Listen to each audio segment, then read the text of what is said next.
At the and স্বপ্নের গেমটা নষ্ট হয়ে গেল। কি আর বাকি আছে নষ্ট হইতে গাইস? একের পর এক নিউ নিউ কোম্পানির সাথে গেরিনার collab, character skills, event, race, একের পর এক গেরিনার যে পরিবর্তন তা আমাদের গেম খেলার স্বাভাবিক অবস্থার উপর অনেকটা ইফেক্ট ফেলতেছে। আচ্ছা গাইস, একটু চিন্তা করে দেখো তো, গেমটা কি সেই আগের মতো আছে? সেই আগের মতো মজাটা কি পাওয়া যায় এখনো? গাইস, আমি জানি যে ফ্রি ফায়ার গেমটা কতটা অ্যাডিক্টেড গেম ছিল, কিন্তু বর্তমানে জাস্ট আমরা গেমটা ছেড়ে দিতে পারি না, তাই খেলি। প্রতিনিয়ত মনের উপর জোর দিয়ে খেলি, কারণ একের পর এক গেরিনার এই পরিবর্তন আমরা মেনে নিতে পারতেছি না। আর গাইস, মানবই বা কি করে? প্রতিনিয়ত আপডেটের মাধ্যমে এমন সব জিনিস আনতেছে গেরিনা, তা শেষ করে দিচ্ছে আমাদের গেম খেলার স্বাভাবিক ইচ্ছাটা। গাইস, আমি বলতেছি না এই যে প্রতিনিয়ত গেরিনার কোল্যাব, ইভেন্ট, রেস এগুলো দরকার নাই, কারণ এগুলোর মাধ্যমে গেরিনা কোম্পানি আস্তে আস্তে সারা পৃথিবীতে বিস্তৃতি ছড়াইতেছে। আর আমিও চাই এগুলা হোক, কিন্তু একটা সিস্টেমেটিক ওয়েতে হোক। ইচ্ছা মতো গেরিনা যা ইচ্ছা গেমের মধ্যে ঢুকাই দিতেছে, এ কেমন? গাইস, ফ্রি ফায়ার এই গেমটা আমার লাইফের অনেক ভালো একটা জায়গা জুড়ে আছে, কারণ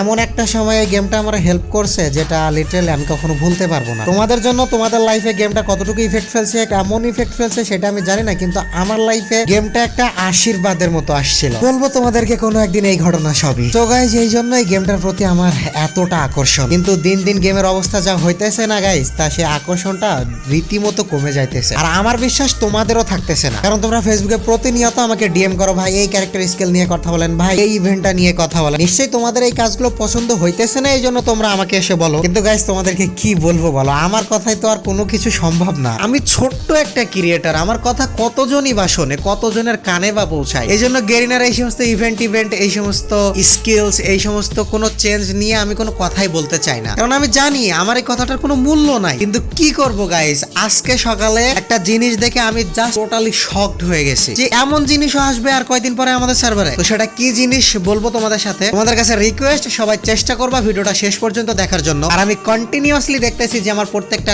ভিডিও, আমার প্রত্যেকটা কথা তোমরা দারুণ ভাবে অ্যাপ্রিশিয়েট করতেছো। সো এজন্য মন থেকে থ্যাঙ্কস তোমাদের। সারা জীবন ইনশাআল্লাহ চেষ্টা করবো সারা জীবন এমন তোমাদের পাশে থেকে তোমাদের কথা বলার জন্য। সো এখনো পর্যন্ত আমাদের চ্যানেলকে যারা সাবস্ক্রাইব করোনি, এখনই সাবস্ক্রাইব করে দাও। নিজেকে চুতিয়াপনা থেকে বাঁচাইতে, নিজের সঠিক অধিকারটা আদায়ের লড়ে প্রত্যেকটা সময় পাশে পাবা এইচটিসি এম্পায়ারকে। সো চ্যানেলটা সাবস্ক্রাইব করে দাও। এছাড়াও তোমরা যারা আন্ডাররেটেড ট্যালেন্টেড ক্রিয়েটর আছো, তারা ডেসক্রিপশন বক্স থেকে আমার ফেসবুক গ্রুপে চলে যাও। গ্রুপে গিয়ে তোমার বেস্ট গেম প্লেটা আপলোড করে দাও। আমি চেষ্টা করব আমার পক্ষ থেকে যতটুকু সম্ভব ততটুকু তোমাদের পাশে দাঁড়ানোর জন্য। এছাড়াও যদি তোমাদের কোনো প্রবলেম থাকে, তো ডেসক্রিপশন বক্সে আমার অফিসিয়াল ফেসবুক আইডির লিংক দেওয়া আছে, সোজাসুজি ওই লিংক থেকে চলে যাও এবং আমার কাছে তোমাদের ব্যক্তিগত প্রবলেমটা শেয়ার করতে পারো। সো গাইস, চলো ফেরা যাক আজকের ভিডিওর মেইন টপিকসে। বলতেছিলাম যে ফ্রি ফায়ার বিভিন্ন ইভেন্ট এবং আপকামিং কিছু পরিবর্তনের মাধ্যমে আস্তে আস্তে ধ্বংসের পথে চলে যাচ্ছে। গাইস, আমরা জানি সবাই যখন অলোকা ছিল তখন আমাদের পুরো গেমটা ইমব্যালেন্স করে রেখে দিয়েছিল। তো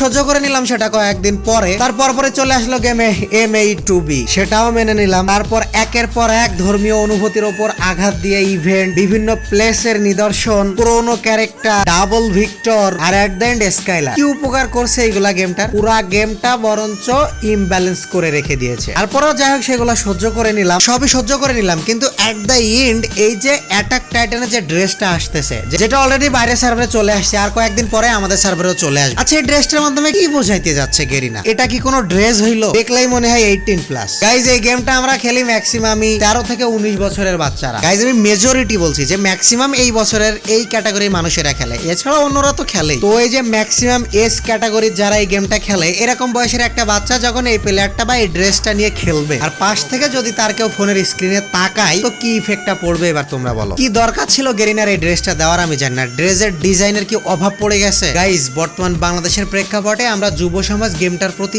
এমন ভাবে আসক্ত হয়ে গেছি যে প্রবীণ এবং বৃদ্ধরা দেখলেই আমাদেরকে খারাপ ভাবে। আমি সত্যি বলতেছি গাইজ, তোমরা যারা শহরে থাকো তারা নিশ্চয়ই জানো না, কিন্তু যারা গ্রামে থাকো তারা অবশ্যই জানবা যে তোমার গ্রামের একটা প্রবীণ এবং বৃদ্ধ মানুষের কি ওপিনিয়ন এই গেমটাকে নিয়ে। আর গাইজ, থাকবেই না কেন? আমরা যেইখানে যাচ্ছি আমাদের হাতটা সবসময় এই গেমের উপরে। রাস্তা দিয়ে চলার সময় রাস্তার দিকে খেয়াল করি না, আমাদের চোখ থাকে ফোনের স্ক্রিনে। চারজন একসাথে বসলেই ম্যাচ স্টার্ট করে দিয়ে জোরে জোরে চিল্লাচিল্লি করি। এটা যখন একটা প্রাপ্তবয়স্ক মানুষ দেখে, তখন একটা খারাপ ধারণা করাটাই স্বাভাবিক। তারপর একের পর এক গেমে যেসব পরিবর্তন আসতেছে, যেমন ধরি এই যে ড্রেসটা, এই ড্রেসটা পরে যদি তুমি খেলো, গ্রামে কোথাও বৈশা খেলো, আর তোমার একজন প্রাপ্তবয়স্ক মানুষ যদি তোমার ফোনের স্ক্রিনে তাকায়, তোমার প্রাপ্তবয়স্ক কোনো একজন যদি যদি এসে দেখে তোমার ফোনের স্ক্রিনে তাকায় তাহলে কি ইফেক্টটা পড়বে তুমি একবার চিন্তা করে দেখছো যে তোরা এমন একটা গেম খেলিস যেখানে কোনো মার্জনা নাই, তখন ওই মানুষটাকে কি উত্তর দিব আমরা ভেবে দেখছো কোনোদিন? তো তোমাদের কাছে রিকোয়েস্ট গাইজ, এই সমস্ত ইভেন্ট গুলা বর্জন করো এবং টপ আপ করা বন্ধ করে দাও। লাভ নাই গাইজ, টপ আপ করে কোনো লাভ নাই, শুধু শুধু নিজের দেশের কষ্ট করা অর্থগুলো বাইরে পাচার করতেছি আমরা। যেখানে আজকে যুব সমাজ বাইরে থেকে রেমিটেন্স এনে দেশকে সমৃদ্ধ করবে, সেইখানে আমরা কি করতেছি? আমাদের দেশের অর্থকে সামান্য একটা কাল্পনিক জগতের জন্য বাইরে পাচার করে দিতেছি। গাইজ আমি কখনো বলবো না গেমটা ছেড়ে দাও, কারণ তুমিও পারবা না, এমনকি আমি নিজেও পারবো না, কিন্তু চলো না আমরা একটা মার্জিত পরিবেশ রেখে গেমটা খেলার চেষ্টা করি। সো গাইজ ভিডিওতে যে গুরুত্বপূর্ণ আলোচনাগুলো করার চেষ্টা করেছি মনে হয় বুঝতে পারছো সবাই। দেখাবো নিউ কোনো টপিকসে নেক্সট ভিডিওতে। Till then take care, good by.